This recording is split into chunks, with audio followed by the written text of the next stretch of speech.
Olá! Como o Espiritismo nos ajuda a entender o mundo de hoje? É isso que o nosso programa pretende mostrar em conversa com estudiosos do Espiritismo.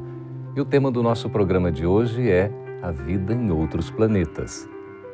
Prepare-se, Entre Dois Mundos está começando agora.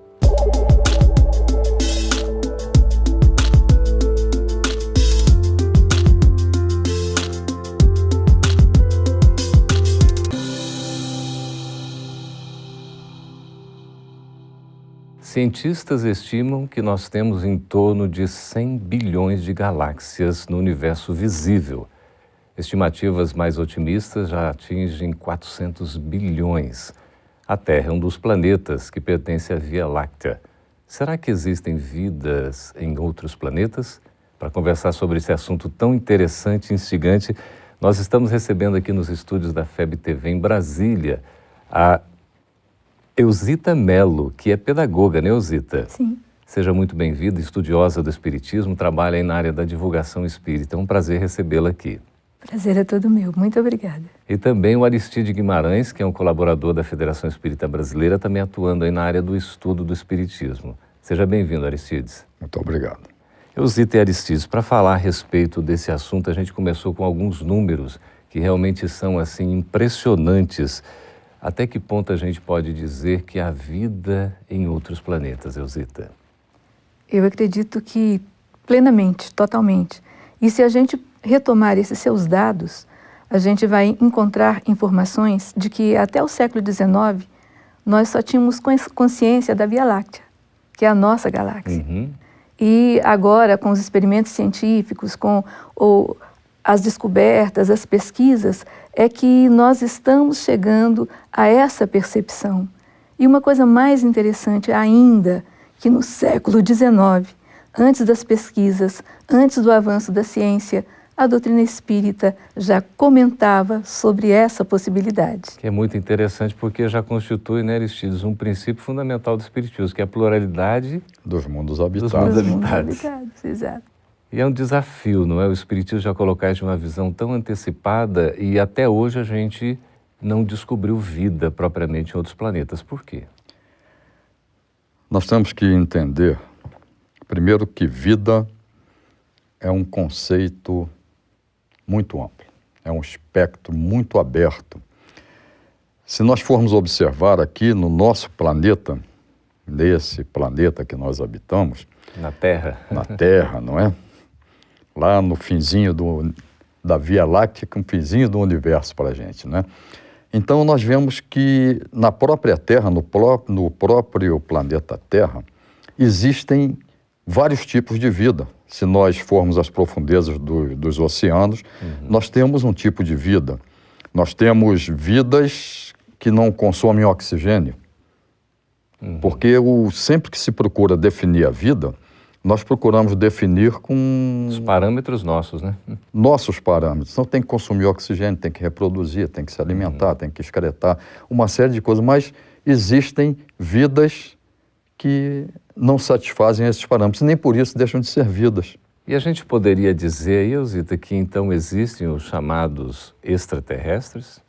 Com toda certeza, porque o povoamento não é só do planeta Terra. E voltando um pouquinho ao que o Guimarães estava falando, quando a gente percebe, por exemplo, olhando o ar, você não percebe toda a dimensão de vida que existe se você não tiver um aparelhamento adequado. Então, quando se diz assim, chegou-se a determinado planeta, a sonda tal, chegou no planeta tal, mas não há presença de vida. Mas será que o nosso aparelhamento está com a devida eficiência para perceber o que se trata de vida naquela dimensão? Pois é, nós temos tido, né, Guimarães, algumas revelações espirituais falando da vida em outros planetas, inclusive comunicação de espíritos. Sim. Isso é uma constante na nossa doutrina, não é? E a Elzita falou muito bem, é uma questão de dimensão. Nós vivemos num planeta tridimensional e já temos como inferência a quarta dimensão, o sexto sentido, que seria o sentido da intuição, o sentido espiritual, não é? Einstein já coloca uma quarta dimensão como o tempo, a curvatura do tempo, do espaço-tempo, não é? Então ele já sai da terceira dimensão e entra na quarta dimensão, não é? Falando sobre, quando ele fala na teoria geral da relatividade, não é? Que vai tratar da questão da gravidade de corpos, não é? Então são dimensões, são várias dimensões. Se nós estivéssemos em um mundo bidimensional, Pois é. eles nos enxergariam. É. Então não existiria a vida no mundo tridimensional. O mundo tridimensional para eles seria uma inferência. Quer dizer, existem realidades que a gente não consegue, então, perceber. Sim, Não conseguimos sequer observar. exatamente. Não estamos aparelhados ainda para essa percepção. Pois é, a Bíblia diz que o mundo foi construído em 6 dias, não é? São períodos, evidentemente. No 7º houve o descanso de Deus, enfim. E isso em torno de 4.000 anos, basicamente, são as previsões. E antes disso, afinal de contas, a Terra não era habitada? Aí nós teríamos que retroagir ao que a ciência nos mostra, não é? A origem para nós. Porque existem determinados termos que nós não conseguimos entender. Um deles é infinito. Nós conseguimos definir o que é infinito, é o que não tem fim. Mas compreender... Compreender a nossa capacidade de compreensão ainda não atinge isso. Não é infinita, é a eternidade. Então, nós temos que partir de algum princípio. Nós vivemos num mundo de relação. Para nós, para a nossa estrutura intelectual, nós temos que ter uma origem. E a nossa origem do universo, que é a mais aceita, embora combatida, é o Big Bang. Não é? Então, no momento do Big Bang, o universo conhecido começou a se expandir. E ele vem se expandindo há aproximadamente 14 bilhões de anos. Hoje... Vem se expandindo a velocidade, alguns dizem que a velocidade superior à velocidade da luz. É uma coisa impressionante. Não, né? Não dá para nós... Nem dimensionarmos. Não, nem dimensionarmos. Guimarães e Eusita, há inclusive estudos que vêm aí já do final do século passado, falando não mais na teoria do universo, mas do multiverso. Na verdade, nós temos vários universos. Vários universos. É tamanha grandiosidade. Sim, acho que todos os nossos cálculos são quiméricos para que a gente avalie. E quando o Guimarães coloca a questão de ser além da velocidade da luz, nós não entendemos ainda a velocidade do pensamento, que provavelmente seria essa dimensão de aceleração que nós não temos condição ainda de perceber. Provavelmente não, com certeza. Com toda certeza. Eu não consigo entender nem imaginar algo superior ao pensamento, porque pelo pensamento eu estou na fronteira do universo conhecido com alguma coisa. A gente poderia fazer uma inferência diante dessas questões que vocês estão colocando, então, que a Terra seria ainda um planeta relativamente inferior se comparado com outros possivelmente mais desenvolvidos? Se formos perceber, de acordo com a própria escala de organização planetária que os espíritos passaram a Kardec, nós estaríamos ainda num humilde terceiro lugar. Porque dentro da formação dos mundos, existem aqueles que são considerados mundos primitivos. Desculpa, estamos no segundo lugar. Mundo de expiação e prova, que é a nossa categoria, né? Os mundos de regeneração, os mundos felizes e os mundos divinos. Nós vamos ir aqui, Guimarães, para um breve intervalo. Daqui a pouco a gente continua conversando aqui no Entre Dois Mundos sobre vida em outros planetas. Aguarde, a gente volta daqui a pouquinho.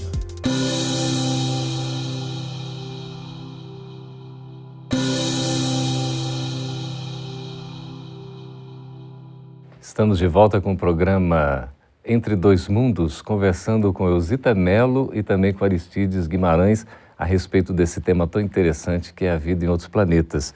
Eusita, você estava falando exatamente dessa fase em que a gente se encontra de uma espécie de transição, Guimarães. A gente está, de fato, a Terra passando pela transição de um mundo de expiação e provas para um mundo de regeneração? Nós temos que entender a classificação de Kardec, ela foi didática.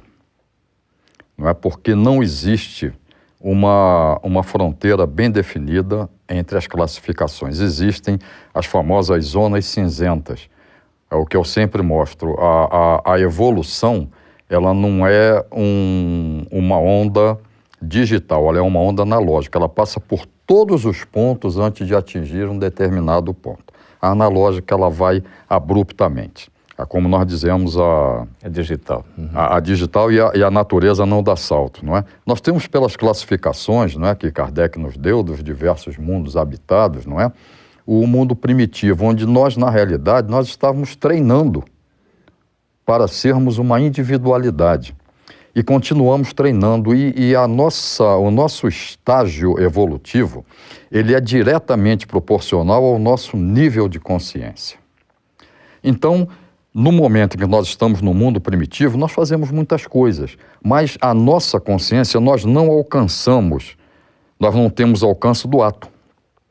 Então, isso aí é levado muito em consideração no aspecto moral. No aspecto científico, ele é bem mais fácil, porque o aspecto científico ele é mensurável, ele é concreto para nós. Mais material, né? Então, dentro desse aspecto, fazendo essa jogada do moral e do científico, Kardec deu as diversas categorias evolutivas. Nós estamos em evolução. Estamos em evolução desde que nos desprendemos do núcleo central do Big Bang. Estamos sempre evoluindo.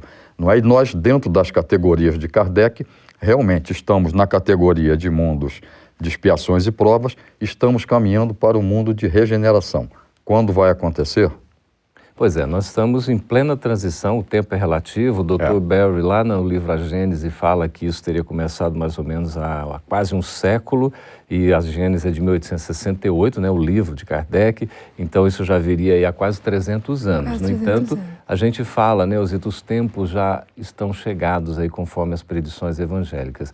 Nesse período de transição que a Terra está passando agora, assim como aconteceu com Capela, a gente poderia dizer que vai também ter uma espécie de exílio, de afastamento de alguns espíritos aqui da Terra por não terem condições de acompanhar o progresso do planeta? Veja bem, quando se estabelece essa escala de mundos, na verdade, o que diz do primitivismo, ou da expiação, ou da prova, ou da regeneração, ou de ser feliz, ou chegar a um estágio de divino, de pureza, isso aí, na verdade, diz respeito ao grau de consciência, a característica interior dos espíritos que habitam aquele setor. O próprio nível evolutivo. O próprio nível evolutivo. Então, veja bem, a Terra está num plano acelerado e todos nós que estamos, de alguma forma, vinculados à evolução dela, também. Então, não se pode mais perder tempo. Nós temos que nos aproximar ao máximo desse despojamento da violência, do egoísmo, para sermos criaturas que comecem realmente a se beneficiar dos steps, dos ensaios deixados por Jesus, sobretudo nas bem-aventuranças, no Sermão do Monte. À medida em que nós fomos nos tornando bem-aventurados, na questão do controle da aflição, da generosidade, da misericórdia, da pacificação, nós iremos chegando a essa condição de nos aproximarmos dessa transição muito mais digital do que analógica, concordo plenamente, porque você não tem um corte, há como que um emaranhado, e aí, através da sintonia, da percepção, nós vamos nos vinculando a essa capacidade de estarmos mais ou menos felizes, mais ou menos bem-aventurados, de acordo com o quê? Com a nossa transformação moral, com a nossa conexão com esse estágio. Herdarmos a Terra regenerada é uma questão de um mérito, né? De uma conquista, como está lá em Mateus 5:5, né? Quando fala, bem-aventurados que são mansos porque herdarão a terra. Quer dizer, são os mansos, os pacificadores serão chamados filhos de Deus. Guimarães, a questão aqui no livro da Gênese, em Kardec coloca sobre emigração, a saída e a imigração, a entrada de espíritos. Nesse momento a gente está vivendo isso na Terra? Nós estamos vivendo isso aí na Terra, e isso aí é um aspecto muito interessante que você colocou, porque mostra a interferência do plano espiritual nas nossas vidas. Porque nós, espíritos, nós, individualidade, nós temos em torno de nós a famosa psicosfera, não é? a nossa esfera psíquica, que nada mais é que a emanação de nossos pensamentos. E a esfera psíquica, a nossa individual, o somatório das individualidades dá a psicosfera do ambiente. E a Terra tem a sua psicosfera. E por intermédio dessa psicosfera é que se faz a sintonia com espíritos de nível mais elevado. Porque a psicosfera, ela dá afinidade.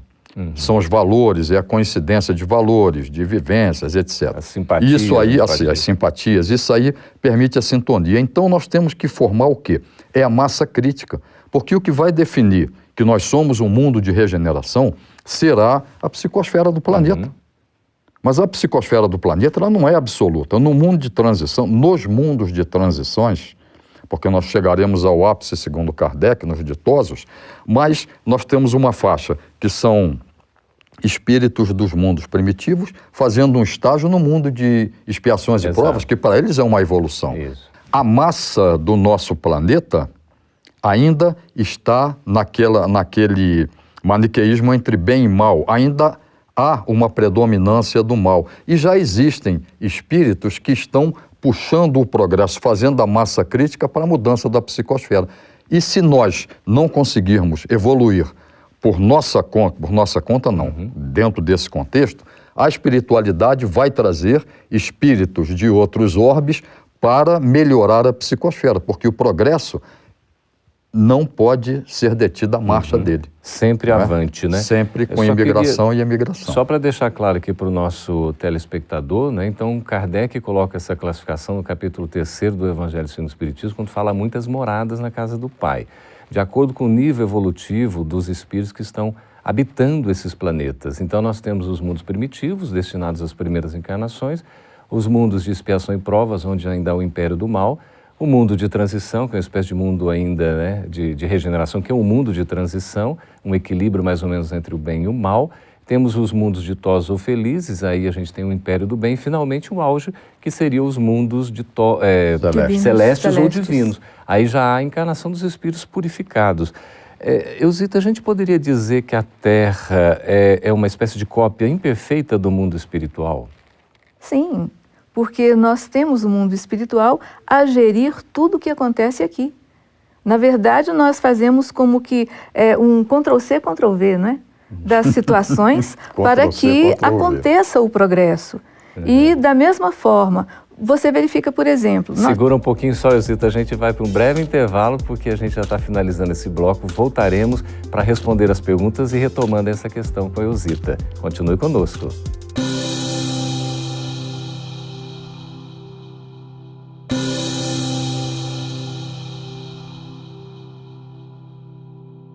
Estamos de volta com Entre Dois Mundos para responder as perguntas dos nossos espectadores. Antes disso, Eusita estava nos esclarecendo. Por favor, Eusita, continue o raciocínio. Sim, só lembrando que um breve mergulho na coleção A Vida no Mundo Espiritual de André Luiz, nós iremos encontrar ali a revelação de uma série de facilidades que nós não tínhamos. À época, 1944, não existia o fax, e, no entanto, a gente percebe lá uma mensagem via fax.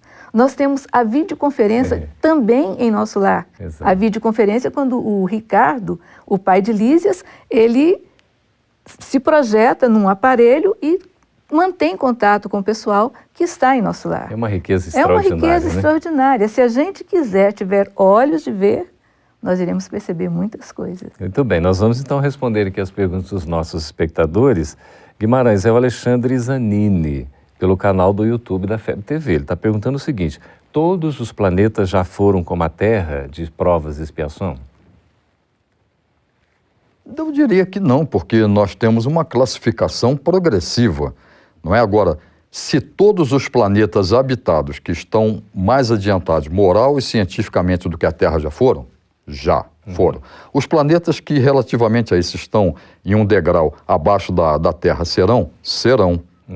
E os que são habitados, logicamente, dentro da inferência que nós podemos fazer dos postulados da doutrina espírita, não é? Certo. Há sempre uma progressão, né, Guimarães? Há sempre uma progressão. E aqui a Nathalie Fernandes está perguntando pelo canal do YouTube também da FEB TV, Eusita. Por que as imagens que vemos de Marte não mostram vida propriamente? Nosso grau evolutivo nos impede de ver o que há por lá de fato? Você até antecipou um pouco. Sim, nosso grau evolutivo, as nossas aparelhagens, a propriedade delas. Veja bem, fotografias que foram feitas do próprio planeta Marte há 20 anos atrás, e agora com as novas perspectivas das novas sondas e robôs, qual é a diferença? Imensa, não é? Então nós temos, à medida em que nós caminhamos no progresso, nós iremos perceber isso com toda certeza. Porque a questão 55 do Livro dos Espíritos diz: todos os mundos são habitados. Então compete a nós desenvolvermos competência para averiguar essas questões. Interessante mesmo. O Ariane, pelo canal do YouTube também da FEB TV, Guimarães, pergunta o seguinte: é possível que um espírito de um planeta de Vênus, um planeta Vênus, por exemplo, possa reencarnar aqui na Terra? Supondo que exista um espírito em Vênus ainda necessitando da encarnação para sua evolução, ou que nós, aqui no planeta Terra, necessitemos de uma inteligência mais avançada para facultar, para facilitar a nossa evolução, sim. Interessante, não é? É até um romance do Bezerra de Menezes a respeito desse assunto, em que ele fala de Vênus e depois, no final do livro, não vou falar o final do livro, mas fica aí para essa leitura, vocês podem procurar um livro muito interessante a respeito dessa história de Bezerra de Menezes, que ele faz uma viagem pelo sonho, está em Vênus e depois tem a oportunidade de retornar no outro planeta. Que planeta é esse? Vamos buscar o livro aí no canal da FEB, a gente divulga para vocês poderem acessar. Eusita, a Bruna Fernandes Machado, pelo canal do YouTube também da FEB TV. Como é que funciona a evolução dos animais? Olha, a evolução dos animais funciona com todo o arcabouço e orientação dos arquitetos do plano espiritual. A nossa evolução, nós estamos saindo da animalidade, estamos no reino nominal. E da mesma forma acontece com os animais também. É toda uma sequência, como Guimarães colocou, que não há salto na natureza, passamos por várias situações e vários estágios e vamos desenvolvendo a questão de adquirir o controle, o domínio do pensamento contínuo, até chegarmos ao reino nominal, quando temos esse valor conosco. Isso André Luiz descreve muito bem no livro Evolução em Dois Mundos, uma leitura recomendada. Muito bem, está aí a recomendação da leitura da obra de André Luiz, Evolução em Dois Mundos. Guimarães, o Rafael Marques, de Brasília, no Distrito Federal, pergunta o seguinte: o Espiritismo afirma ter espíritos encarnados em outros planetas? Encarnado é uma condição, não é? Encarnado significa, para o nosso conceito de encarnado, significa nós. Nós vivemos imersos na matéria orgânica, nessa matéria bruta. Agora, com certeza, se nós fôssemos inferir pela quantidade, coisas inimagináveis que nós nem conseguimos conceber, nós poderíamos dizer que existem espíritos encarnados em outros planetas. Dentro das condições, né? Mas aí nós estamos usando a lógica e a razão. Agora, prova, só para nós termos um dado, a NASA calcula que em 2025 ela vai achar indícios de existência de vidas em outros planetas. Mas nós não saímos nem do sistema solar ainda. Pois é, estamos dando os primeiros passos, né? Isso não significa que a vida não exista, né? O Espiritismo já disse isso como princípio. Eusita, Márcia Marques de Brasília também pergunta o seguinte: o Espiritismo fala que um espírito de um planeta pode reencarnar em outro, mas o Espiritismo fala sobre a vida de extraterrestre encarnado? Olha, o Espiritismo, ou a lógica da doutrina espírita, mostra determinados casos, né? Nós temos no livro Novas Mensagens de Humberto de Campos algum relato com relação a essa vida de intercâmbio espiritual. Nós temos no livro Cartas de uma Morta também, que a mãe de Chico trouxe explicações sobre vidas em outros planetas, no caso ela trata de Saturno mais especificamente. Agora, um espírito extraterrestre encarnado na Terra, quer dizer, é o que foi colocado anteriormente, um saturnino poderia de repente incorporar-se, encarnar-se em um corpo terráqueo, se for da necessidade dele e da necessidade nossa, no caso eles são mais adiantados, em recebermos auxílio, isso acontece. Veja bem, Revista Espírita coloca a casa de Mozart, em que coloca Mozart como um jupiteriano. Então, na época da Renascença, e a Renascença é da arte, da ciência, a Renascença da espiritualidade, que estaremos entrando brevemente, ela conta com essa ajuda. Extraterrestres encarnarão em nosso planeta para dar o quê? Um boom no nosso processo evolutivo, acelerar a transição. Fica também a dica de leitura aí do livro Transição Planetária, que é do Manuel Filomeno de Miranda, não é? Excelente. Fotografado pelo Divaldo Franco, sobretudo nesse momento que a gente está vivendo. Bom, Aristides, o nosso tempo já está encerrando. Esse tema para nós é uma mensagem de esperança. Você enxerga assim? Com certeza, não há dúvida. Há esperança no porvir. Isso aí nos facilita, nos emula a nossa mudança interna, porque é algo que nós gostaríamos de ter. Quem é que não gostaria de progredir? De estar melhor, né? De estar melhor do que estamos agora, né? É um grande incentivo, que não bom, tenha dúvida. Nós vamos ficar então com essa mensagem de esperança. Muito obrigado, Aristides Guimarães, pela presença. Uma satisfação tê-lo aqui. E também a Zita Mello, muito obrigado pela participação. Obrigada. Você que nos escreveu, obrigado. Continue escrevendo, participando, fazendo as suas sugestões. Assine aí também o nosso canal para rever esse programa e assistir outros programas da FEB TV. Muito obrigado pela participação. Até o próximo Entre Dois Mundos.